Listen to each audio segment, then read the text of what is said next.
자, 우리 둘러보시면서 옆 사람과 인사합니다. 사랑합니다. 축복합니다.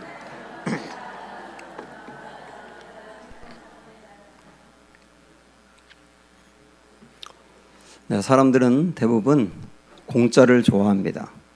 여러분도 좋아하시죠? 네, 수련회나 체육대회나 이렇게 마지막에 행운권 추첨이 있으면 사람들이 안 가더라고요. 나중에 후라이팬 하나 받는데도 그게 좋아서 끝까지 기다리는 겁니다. 이 공짜를 그렇게 좋아하는 거죠. 그런데 공짜를 좋아하는데 또 많은 사람들이 공짜는 싼 것이라고 생각하는 경향이 있어요. 그래서 자기의 수고와 대가가 없었는데 받게 되면 그 가치가 별거 아니라고 생각하는 경향이 있습니다. 그러나 값비싼 공짜가 있는 겁니다. 어떤 그 학생이 큰 수술을 받게 됐는데 피가 필요했나 봐요. 그 친구들이 인터넷에 헌혈할 사람 좀 모집을 한다 했더니 굉장히 많은 사람들이 자기의 피를 제공했다고 합니다. 그리고 그 피를 받으면서 수술도 성공하게 된 거고요. 이때 이 학생은 다른 사람으로부터 피를 공짜로 받았습니다. 근데 그 공짜로 받았지만 그 피는 생명을 살리는 데 도움을 준 것이니 값비싼 공짜인 거죠. 우리는 지난 시간부터 에베소서 말씀을 보고 있는데 바울은 에베소서를 시작하면서 찬송하리로다 이렇게 환호성을 질렀어요. 왜냐하면 그가 복을 받았기 때문입니다. 그가 받은 복이 뭐라 그랬어요? 하늘에 속한 신령한 복이라 그랬습니다. 하늘에 속한 신령한 복은 먼저 성부 하나님이 우리를 선택해 주신 복이라 그랬습니다. 언제 선택했다 그랬죠? 창세전에. 우리를 선택했기 때문에 우리의 허물이 있지만 덮어주신다 그랬고요. 그리고 우리를 아들 삼아주시는 은혜를 부어주신다. 거기까지가 선택의 은혜입니다. 이것을 우리가 지난 시간에 배웠습니다. 그런데 이 모든 은혜를 선택해 주신 이 은혜를 어떻게 주었느냐 하면 6절 말씀 보시면 이는 그가 사랑하시는 자 안에서 우리에게 어떻게 줬다고요? 거저 주시는 바라고 했습니다. 거저 주시는 바가 다르게 말하면 공짜라는 말입니다. 이 공짜로 우리에게 선택의 은혜를 주셨다 그랬어요. 그러면 우리에게 부어주신 이 은혜, 하늘에 속한 신령한 복 또 하나가 뭐냐? 이제 성자 예수 그리스도께서 베풀어 주신 은혜인데 그것은 구속입니다.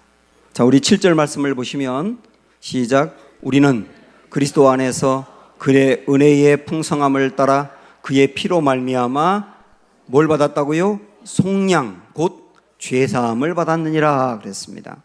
속량이 무엇인지는 조금 이따가 더 자세히 말씀드리겠지만 예수님을 통해서 우리가 받은 은혜는 두 번째 신령한 복은 속량해 주시는 거였어요. 다르게 말하면 구속입니다. 또 다르게 말하면 죄사함이고 또 다르게 말하면 구원이에요. 구원, 구속, 속량, 죄사함, 영생 전부 다 똑같은 의미거든요.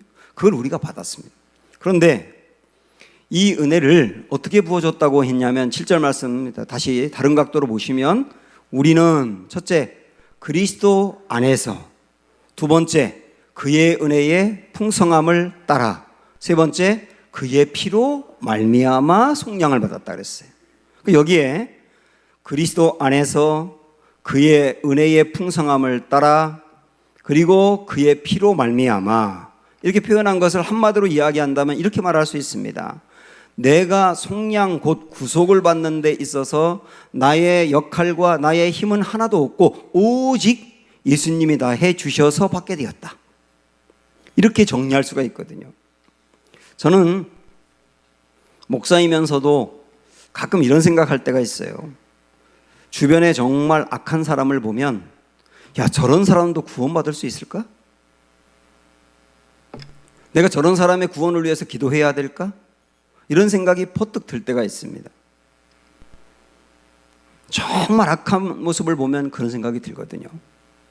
그런데 다시 생각을 해보니까 제가 그 악한 사람들을 보면서 그런 생각을 하는 것은 은연중에 목사이면서도 저에게 이런 생각이 여전히 자리 잡고 있는 거예요. 구원은 그 사람이 구원받기 위해서 어느 정도는 준비가 되어야 되고 그리고 어느 정도는 조건을 갖춰야 되지 않느냐라고 하는 생각이 제 안에 있는 겁니다. 많은 사람들이 그런 생각을 하거든요. 그러나 구원이라고 하는 것은 구원을 위해서 사람이 할 수 있는 게 없어요. 구원은 내가 뭔가를 어떻게 해가는 게 아니라 하나님이 해 주신 겁니다. 구원을 위해서 모든 사람들의 능력은 제로입니다. 오직 주님이 해 주실 일이에요. 선행을 해야 된다. 순종하며 살고 희생하며 살고 남을 도와가며 살아야 한다. 거룩하고 죄를 짓지 않고 정결하게 살아야 된다.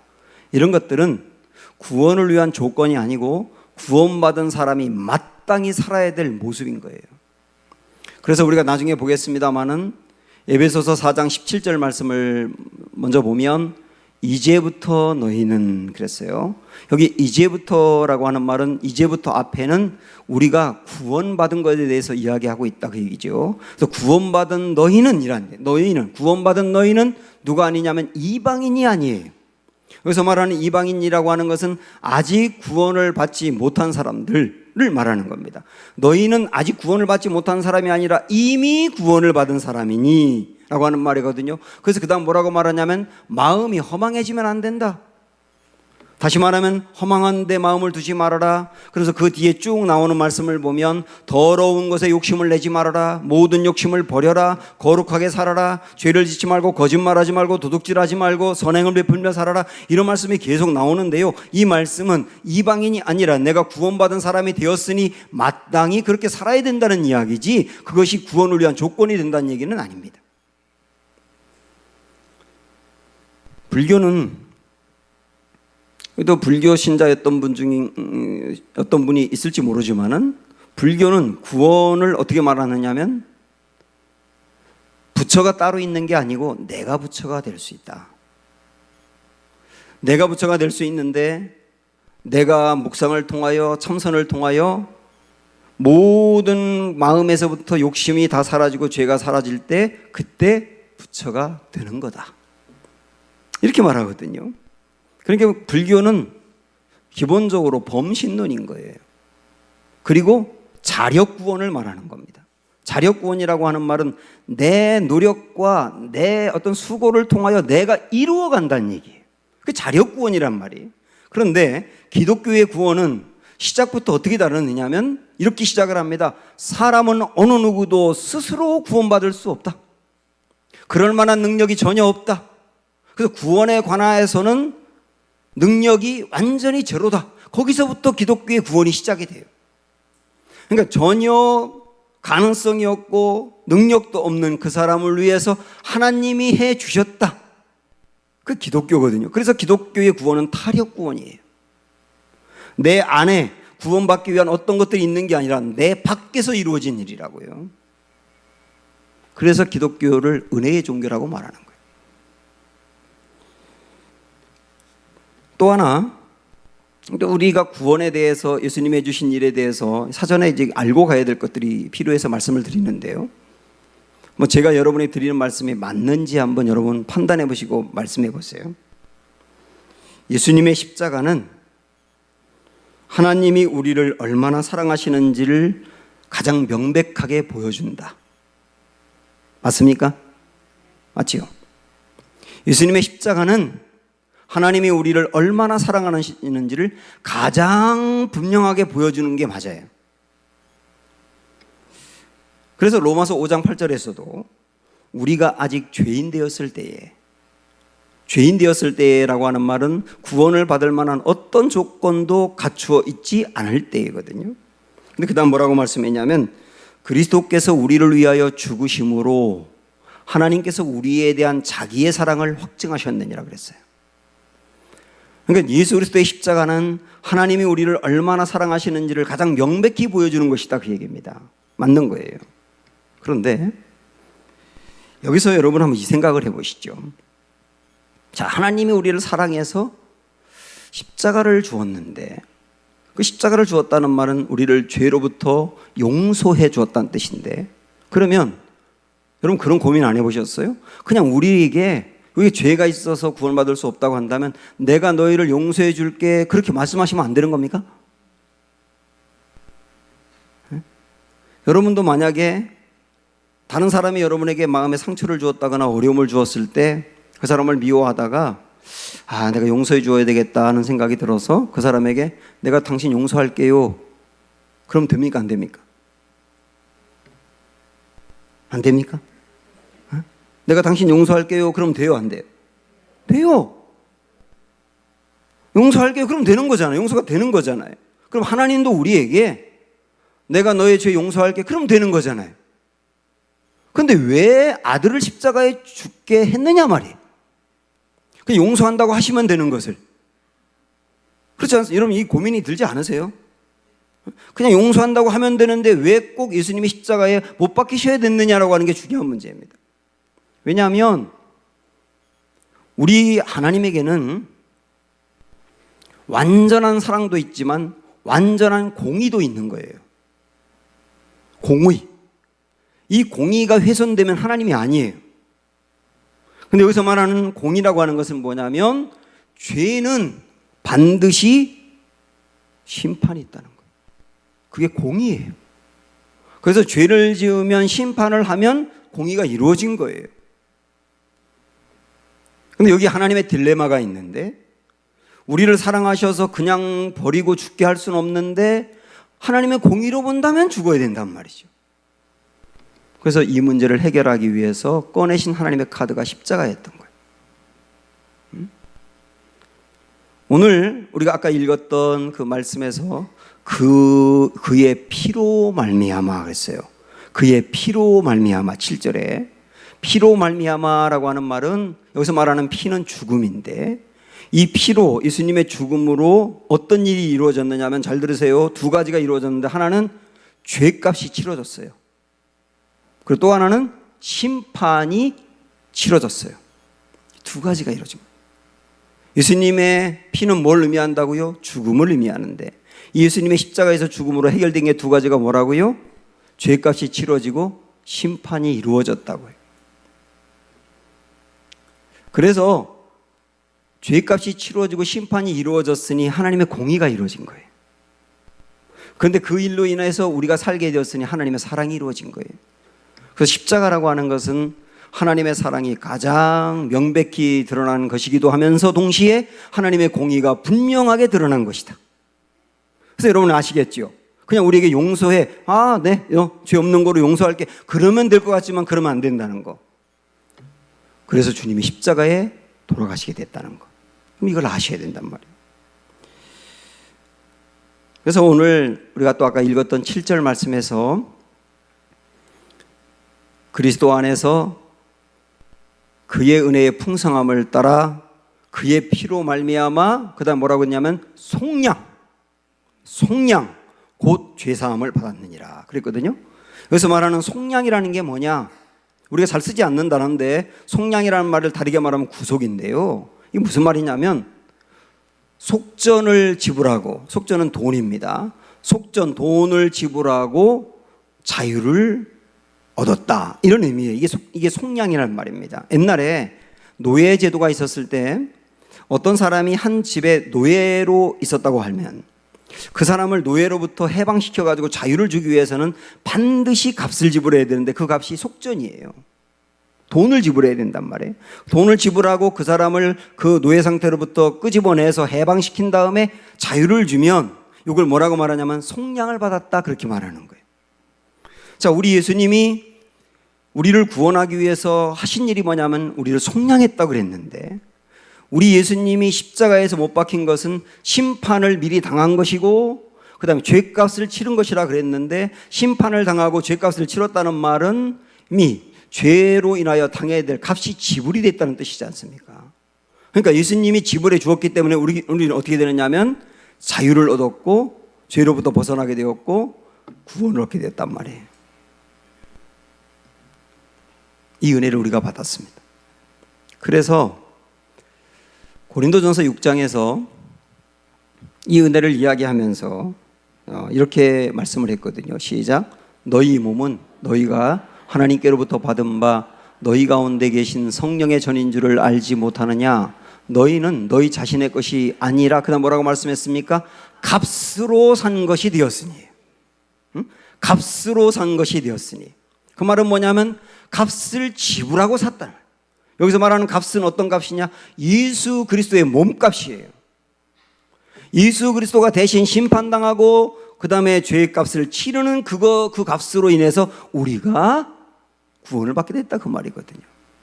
그런 의미로 본다면 우리가 받은 것은 내가 한 일이 아무것도 없는데 하나님이 이 일을 이루어줬으니 공짜예요. 그런데 공짜는 공짜인데 어떤 공짜입니까? 예수님의 몸값을 치르는 엄청난 대가를 지불했기 때문에 값비싼 공짜인 거예요. 여기서 우리는 또 하나 우리 구원에 대해서 좀 깊게 생각을 해보면서 내가 구원을 받은 시점이 언제이냐라고 하는 부분을 좀 나누고 싶습니다. 구원파 사람들은 우리 그리스도인들에게 그렇게 질문하죠. 당신 구원 받았습니까? 예, 받았습니다. 그러면 언제, 몇 년, 몇 월, 며칠, 몇 시에 받았습니까? 이렇게 물어봐요. 그래서 잘 모르겠는데 그러면 당신 구원 못 받은 거라고 이렇게 말하는데, 그 사람들이 그렇게 또 말하는 게 맞는 건가? 이런 고민이 생기는 분도 있거든요. 자, 여기서 굉장히 중요한 게 있어요. 제 경우를 예를 들면, 저는 고등학교 2학년 때 충청남도 공주의 어떤 그 내과 그 수련회 갔거든요. 거기서 두 번째 날 저녁에 집회를 할 때 제가 거기서 예수님을 만났고 거기서 구원을 확신하게 됐어요. 요날 고등학교 2학년 때 수련회 가서 요 날을 보통 뭐라고 말하냐면 나 구원 받은 날이다, 그렇게 말해요. 그런데 엄밀한 의미로 말하면 뭐라고 할 수 있느냐면 내가 구원받은 것을 확신한 날이다, 이렇게 말을 해야 돼요. 구원받은 날이다 라고 말할 것이 아니라 구원받은 것을 확신한 날이다 라고 말을 해야 된다고요. 그럼 거슬러 올라가서 2000년 전에 예수님께서 십자가에서 심판을 당하시고 죄값을 치러 주었기 때문에 우리에게 내려오는 구원의 길이 활짝 열리게 된 거예요. 그때 막힘없이. 그러면 정확한 의미로 내가 구원받은 날은 언제냐라고 말할 때는 이렇게 말을 해야 되는 겁니다. 사실은 만세전에, 창세전에 하나님이 나를 선택했다 그랬는데요. 여기서 말하는 선택은 나라고 하는 존재가 있을 것을 선택한 것뿐만 아니라 구원받을 사람으로 하나님의 계획 안에 있었다. 그래서 하나님의 계획 안에 있는 사람이라고 한다면 이미 구원은 그때 결정이 된 거예요, 사실. 그래서 시점으로 말한다면 이미 그때 구원을 받았다고 말해도 된단 말이에요. 이미 만세전에 하나님이 나를 하나님의 계획 안에 있을 때 이미 구원을 받은 것이고, 그 구원이 우리가 활짝 열리기 위해서 예수 그리스도의 십자가의 은혜가 있었던 것이고, 그 이후에 내가 언젠가 말씀을 들을 때 내 마음에 부딪혀오면서 내 마음에 열리는 그 시점이 구원받은 것을 어떤 날이라고요? 확신한 날이라고요. 굉장히 놀라운 이야기입니다.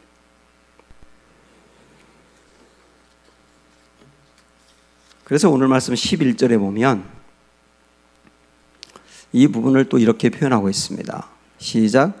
모든 일을 그의 뜻의 결정대로 일하시는 이의 계획을 따라 우리가 예정을 입어 그 안에서 기업이 되었으니. 자, 여기 하나하나 문구 하나하나를 다 해석할 필요가 있는데, 모든 일이라고 되어 있지 않습니까? 여기서 말하는 모든 일은 지금 구원의 이야기를 하고 있지 않습니까? 예수 그리스도의 속량과 구속을 통하여 우리가 받은 모든 구원, 여러분 한 분 한 분이 받은 구원을 말하는 거예요. 그 구원은 그의 뜻의 결정대로, 하나님이죠. 하나님이 우리를 구원하시려고 하는 뜻이 있었기 때문에, 그 결정되었었기 때문에, 그리고 일하시는 이의 계획이 있었기 때문에, 그 계획 때문에 그런 은혜를 우리가 입은 거다. 그러니까 이게 우리가 구원받고 우리가 새 사람이 될 수 있는 것은 하나님의 계획 안에 이미 있었던 거다. 그리고 이미 있었던 그 구원이 우리에게 이루어진 것이다. 이렇게 명백하게 말하고 있지 않습니까? 그래서 정리하면 사랑하는 여러분, 여러분 한 분 한 분을 하나님이 창세전에 구원받을 사람으로 계획했다는 것도 믿으시기 바라고, 그 계획한 것을 가지고 예수님이 십자가에서 죄값을 이미 치루어 주어서 구원받을 수 있는 길을 열어주신 것을 믿으시기 바라고, 그리고 그 모든 일들이 내 마음에 믿어지는 성령의 역사가 있어서 내가 믿게 된 것도 하나님의 은혜인 것을 이 시간에 마음으로 받아들이시기를 축복합니다. 그래서 이 말씀을 우리가 보면 보다 더 명확해질 겁니다. 요한복음 6장의 말씀인데 6장 37절부터 39절이에요. 일단 한번 읽어볼까요? 시작. 아버지께서 내게 주시는 자는 다 내게로 올 것이요 내게 오는 자는 내가 결코 내쫓지 아니하리라. 내가 하늘에서 내려온 것은 내 뜻을 행하려 함이 아니요 나를 보내신 이의 뜻을 행하려 함이니라. 나를 보내신 이의 뜻은 내게 주신 자 중에 내가 하나도 잃어버리지 아니하고 마지막 날에 다시 살리는 이것이니라. 굉장히 중요한 말씀이죠. 자, 여기에 먼저 우리가 이것을 조금 이렇게 분해해서 보겠는데요. 먼저 우리가 보려고 하는 것은 뭐냐면 우리 주님이 여기 두 번째 줄 끝에부터 보면 내게 오는 자는 내가 결코 내쫓지 아니한다 그랬어요. 예수님께로 오는 자, 그 말은 예수님을 믿는 자, 예수님의 십자가를 믿는 자는 우리 예수님이 절대로 내쫓지 않고 그를 보존한다는 얘기지 않습니까? 이 말은 다르게 이야기하면 예수님께로 오는 사람은 절대로 구원을 잃어버리지 않는다는 뜻이에요. 이거를 명백하게 하기 위해서 그 다음 나오는 말씀은 뭐라고 그랬냐면 우리 예수님 이 땅에 오신 이유가 예수님의 뜻을 이루려 함이 아니라 예수님을 보내신 아버지의 뜻을 이루려 왔다. 이렇게 말씀하시면서 아버지의 뜻이 뭐라고 그랬냐면 뒷부분에 있는 여러분 노란색 글씨를 보면 내게 주신 자 중에 내가 하나도 잃어버리지 아니하고 내게 주신 자 중에 내가 하나도 잃어버리지 아니하고 그리고 마지막 날에 다시 살리는 것이다. 그 말은 뭐냐면 예수님께로 나와 예수님을 믿는 사람은 절대로 그 구원을 잃어버리지 않게 주님이 보존하신다는 말씀이잖아요. 그게 명백하잖아요. 만약에 말이죠 불교처럼 자력 구원이라고 한다면 내가 공로를 쌓고 내가 노력하고 어느 정도 구원을 받기에 이 정도 적정선까지 이르렀기 때문에 구원을 받았다고 한다면 그 적정선을 잃어버리게 되면 구원이 사라지는 거예요. 그렇지 않습니까? 이게 기준이, 여기가 기준이야 라고 하나님 하실 때 너 이 기준을 넘어야 구원받아 라고 한다면 이 기준 넘으면 구원이야. 근데 우리가 구원받고 난 다음에 살 때 죄에 넘어지기도 하고 또 선행을 안 하고 잘못되기도 하면 너 그 기준이 떨어졌네? 구원 사라졌어. 그러다가 다시 노력하니까 구원 기준 통과했네? 구원받았어. 또 떨어지면 사라졌어. 이런 거냐고 구원이라는 게 아니잖아요. 자력 구원이라면 그럴지 모르지만은 우리가 애초부터 구원받을 수 있는 사람이 아니었기 때문에 하나님의 계획 안에 우리가 있었고 계획 안에 있었기 때문에 예수 그리스도의 그 은혜로 우리가 구원받았으니 우리의 구원은 중간에 사라지는 게 아니라는 게 명백한 거예요. 그래서 내게 오는 자는 하나도 잃어버리지 않냐고 쫓아내지 않는다고 말씀했지 않습니까?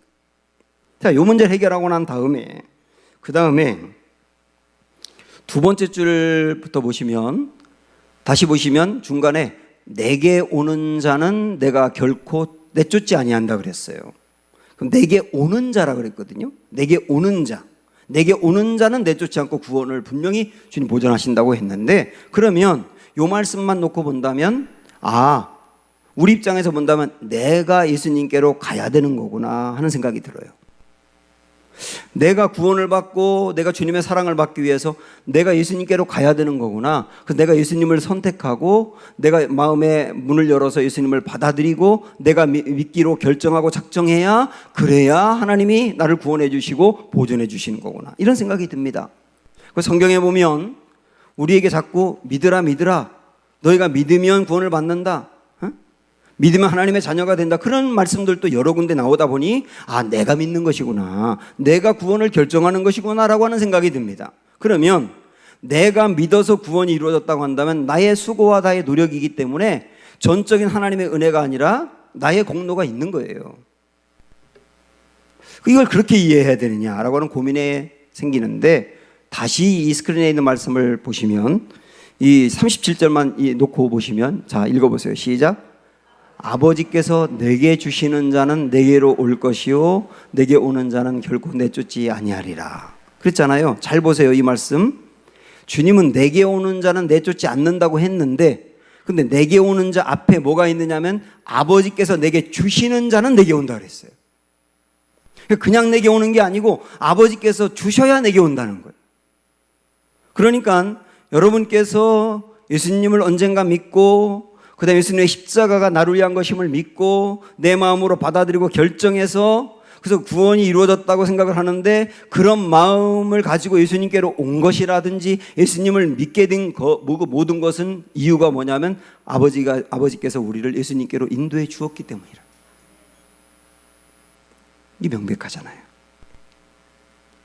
만약에 아버지께서 우리를 예수님께로 오게 하지 않았다면 이 은혜를 받을 수가 없는 건데 아버지께서 오게 했기 때문에 가능하다는 거예요.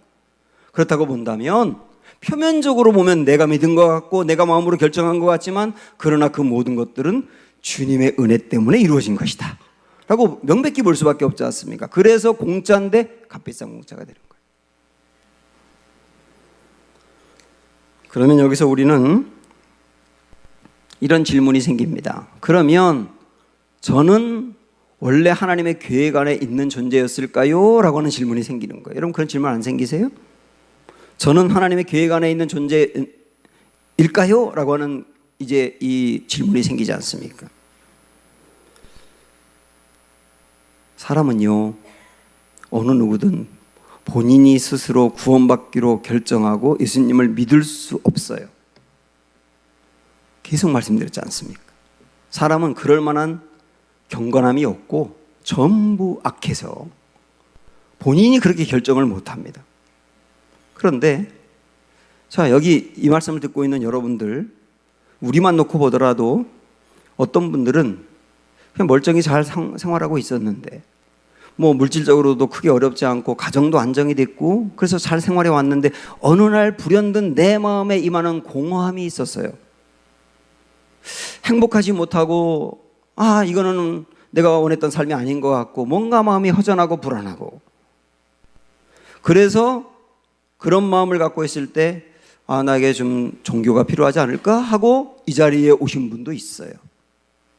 어떤 분들은 육신의 질병이 걸렸다거나 아니면 사업에 실패했다거나 큰 어려움을 만나서 나의 힘으로 극복할 수 없어서 뭔가 절대적인 누군가를 의지하고 싶은 마음으로 교회를 나오기 시작한 분도 있어요. 저 같은 사람은 모태신앙으로 태어나서 어릴 적부터 자연스럽게 교회를 다니면서 여기까지 온 분도 있어요. 또 어떤 모태신앙인은 분명히 어릴 적에는 교회를 잘 다녔는데 교회 안에서 교인들이 쌈박질하는 걸 봤다든지 상처를 입어가지고 교회에서 떠나고 다시는 내가 교회 안 다닌다 그랬는데 또 그런 과정과 어려움이 있었는데 결국 또 여기 와 있어요.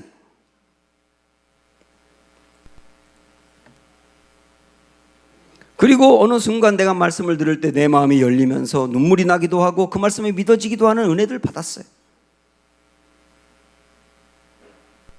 어떤 분들은 수십 년 동안 교회를 다녔는데 믿음이 없어도 그렇게 없을 수가 없어요. 아무리 교회를 다니고 예배를 드려도 말씀을 들어도 믿음이 없다 그래요. 그런데도 계속 교회를 나와요. 기적이에요. 아무리 예배를 드리고 말씀을 들어도 믿어지지 않는데도 또 여전히 수십 년째 나오고 있거든. 그 기적이 아니고 뭐겠어요? 이 모든 걸 포함한다고 하면 지금 여기서 여러분이 이 주일날 아침에 예배 드리는 거, 그다음 예배를 떠나면 내 마음에 불안함이 있어서 다시 오게 되는 거, 여러 경로와 과정을 통하여 여기 와 있는 여러분, 저는 이렇게 확신할 수 있습니다. 주님이 구원의 계획 안에 우리가 있었던 게 분명하지 않느냐. 그러지 않고서 어떻게 우리가 여기까지 올 수가 있겠느냐. 이렇게 본다면 이미 예수님을 내 마음으로 받아들이고 예수님이 해주신 구속의 은혜를 믿음으로 받아들인 구원을 받은 분들 포함해서 교회를 다니지만 아직까지 내게 그 믿음이 없는 분들이라도 하나님이 이 은혜를 반드시 부어주실 거라고 저는 확신합니다. 그리고 여러분 중에 여러분의 가족에 여러분만 교회를 지금 나오고 있다고 한다면 여러분 한 명이 교회를 나오는 것으로 끝나지 아니하며 여러분이 교회를 나온 것으로 인하여 앞으로 두고 보세요. 여러분 가족 한 명 한 명이 여러분으로 인하여 주님께로 나오게 되며 그도 구원의 이 은혜 안에 들어오게 될 것이다. 저는 이런 확신을 갖고 있어요. 그래서 감사하는 것이죠. 이렇게 우리를 값없이 공짜로 선택해 주시고 구속의 은혜를 베풀어 주시고 하나님의 자녀가 되게 하시고 사랑을 베풀어 주시는 것이 분명하다고 한다면 사랑하는 여러분, 하나님의 사랑을 받으려고 애쓸 필요가 없습니다. 내가 힘쓰고 애써야 하나님 나를 사랑한다, 그렇게 생각할 필요가 없어요. 얼마 전 세상에 이런 일이라고 하는 그 프로그램에 물구나무 서서 오줌을 싸는 강아지 얘기가 보도됐다고 합니다. 저는 못 봤는데 그 친구한테 듣고 인터넷으로 봤더니 정말 재밌더라고요. 그래서 제가 말로 설명하려고 하다가 직접 보세요 한번. 자, 이러면서 이제 됐습니다. 그만 보셔도 충분합니다. 요 강아지 사연이 나온 거예요. 아니 쟤는 왜 물구나무를 서서 오줌을 쌀까? 그래서 왜 그럴까 하고 이렇게 알아봤더니 자꾸 이쪽 쳐다보니까 그만 절 보세요. 그래서 이 강아지 이 동물들 심리학자가 이렇게 과정들을 추적해 보면서 얻은 결론이 뭐냐면 이 강아지가 이전 주인으로부터 버림을 받았답니다.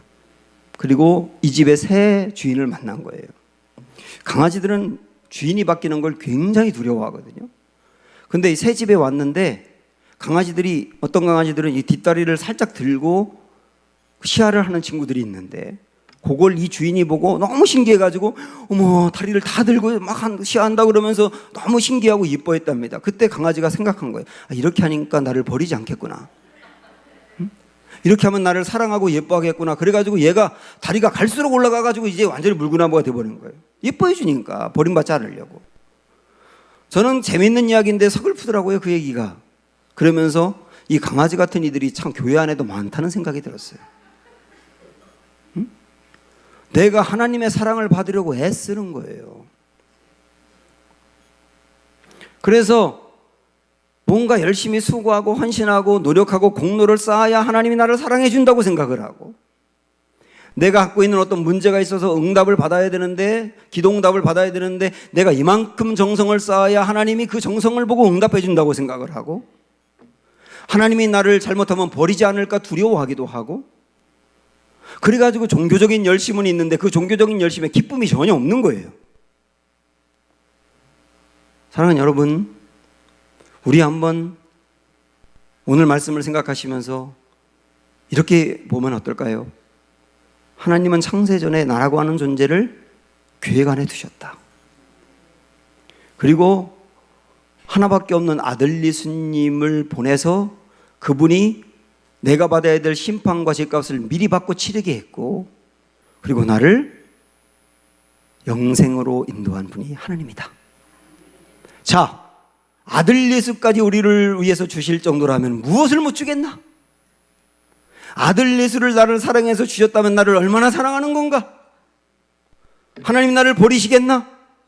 열심히 해야만 나를 사랑하는가? 그게 아니라 나의 이 모습 자체로 하나님이 귀히 여기시며 나를 사랑하며 영원히 버리지 않고 책임지신다는 이 확신, 이게 우리의 영적인 자존감이 되기를 축복합니다. 사랑하는 여러분, 예수님이 하신 그 일이 여러분에게 이해가 되고 믿어지시나요? 이해가 되고 믿어지시는 분들은 이게 왜 그렇게 됐느냐면 8절 9절 말씀을 보시면, 이는 그가 모든 지혜와 총명을 우리에게 넘치게 하사 그 뜻의 비밀을 우리에게 알리신 것이요. 여기서 말하는 이는이라고 하는 것은 예수님을 통해서 우리를 구원하시는 거거든요.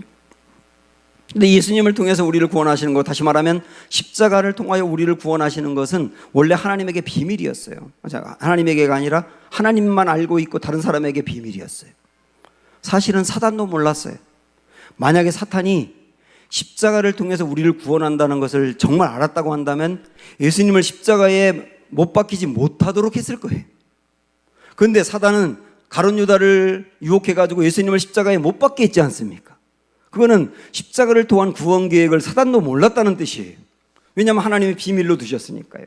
그런데 그 비밀을 이렇게 공개하고 그 비밀을 우리에게 다 알려주셨는데, 예수님이 나를 위해서 대신 심판당하셨다, 죄값을 치르셨다, 그래서 내가 죄값과 심판을 치르지 않아도 된다, 나 모든 것이 지불이 되었기 때문에 나에게 구원이 열린 것이다 라고 하는 이 사실이 여러분에게 믿어지고 받아들여진다면, 이것은 왜 그러냐면 이 말씀에 있는 것처럼 하나님이 우리에게 지혜와 총명을 부어주었기 때문에, 그 모든 것들을 이해하고 받아들일 수 있는 지혜와 총명을 주셨기 때문입니다. 지혜와 총명을 주시면 초등학교도 안 나온 분들도 이게 이해가 되고 받아들여지지만 지혜와 총명을 주시지 않으면 아무리 박사 아니라 누구라도 이 말씀이 전혀 납득이 안 되는 거예요. 그렇다고 본다면 여러분에게 이 지혜와 총명이 임하셨다고 한다면 아직까지 이게 믿어지지 않는 분들에게도 하나님의 지혜와 총명이 임하기를 저는 축복합니다. 그리고 우리 가족 중에서도 이 지혜와 총명이 그들에게도 임해서 구원의 역사에 그들도 동참하는 이 영화롭고 아름다운 일들이 우리 모두에게 펼쳐지기를 주님의 이름으로 축원합니다. 예수 피를 힘입어 이 찬양을 부르겠습니다. 오늘 말씀 생각하시면서 찬양합니다.